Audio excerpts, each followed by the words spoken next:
Sincèrement, elle doit être la seule personne ou le seul personnage de Jujutsu Kaisen qui a apparu dans plus d'un épisode et dont je ne me rappelle pas du nom. Je le connais même pas. Franchement, cette fille le mérite, man. Non seulement elle est insupportable quand elle apparaît, mais en plus, elle ne fait rien de pertinent dans toute la série. Ah, je comprends parfaitement le rôle du timing. Comment elle utilise ses pouvoirs pour maximiser les attaques. Par exemple, elle peut potentier le premier groupe de Gojo jusqu'à 120%. Mais honnêtement, elle ne termine pas du tout à me séduire en tant que personnage. Et je pense que ça changera jamais. Bien que son design soit correct, je préfère celui d'autres personnages que je trouve plus accrocheurs et distinctifs. En plus, les capacités de combat limitées de Taime et sa technique maudite ne me façonnent pas autant, rendant toute cette situation un peu insoutenable pour moi. T'es PD? Avec Haruta, j'ai un problème fondamental. Et c'est que j'adorais ce personnage au début. Il avait un design phénoménal, une compétence intéressante, comme celle de la main maudite. Et il a été impliqué dans quelques affrontements accrocheurs, comme celui avec Nobara par exemple. Mais son dénouement m'a profondément dégoûté. Haruta, c'est un méchant.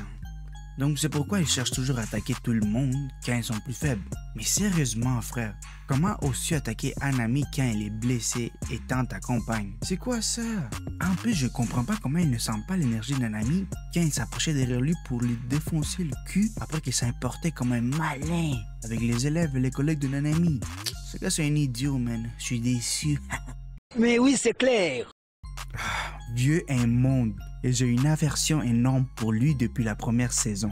Et quand j'ai lu le manga et j'ai vu ce qu'il a fait, yo, cela me reste dans la gorge jusqu'aujourd'hui. Sa manière de comprendre la sorcellerie me répugne. Il s'en tient toujours aux valeurs les plus traditionnelles sans permettre aux autres de lui montrer le contraire. En plus, le gars il pense constamment être supérieur à la plupart des gens et refuse d'être regardé de haut. Lorsqu'en réalité, il est inférieur à plusieurs personnages de cette série que lui-même il méprise, comme Gojo, Yuta ou même Itadori. À un moment, il pourrait sembler que le vieux, il est là comme un ornement pour nous montrer la vieille garde et ceux qui contrôlent le monde de la sorcellerie dans l'ombre. Mais en réalité, ce type a une grande implication dans l'œuvre, principalement pour des choses très négatives. Il veut tuer Yuta, Itadori, et on a tous vu que ça ne dérangerait même pas que Gojo meure. Bref, ce vieux-là, il est maudit. Littéralement. Bien mérité d'ailleurs. Et pour ceux qui n'ont pas lu le manga, vous allez tout comprendre après. Ce gars, c'est vraiment un FDP.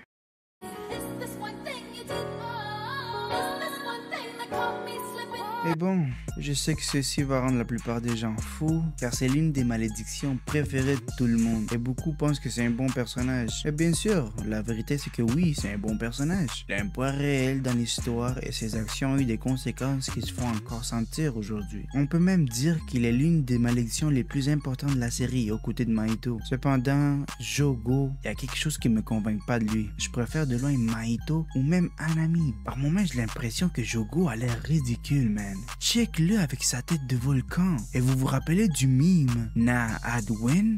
Quand ce mime-là est sorti, le respect pour son design a diminué jusqu'au sol. Et franchement, j'essaie avec ce personnage. J'aime ses combats, surtout celui avec Sukuna. Je comprends ses motivations et la façon dont il respecte les autres collègues malédictions. Cela peut même être émouvant car il le fait de manière vivante. Il y a aussi le fait qu'il a toujours voulu se battre contre le plus fort. Et ça, je respecte ça. Mais je sais pas, man. Il semble qu'il me manque quelque chose de plus pour m'attacher à lui. Quelque chose que j'ai même ressenti avec Dagon.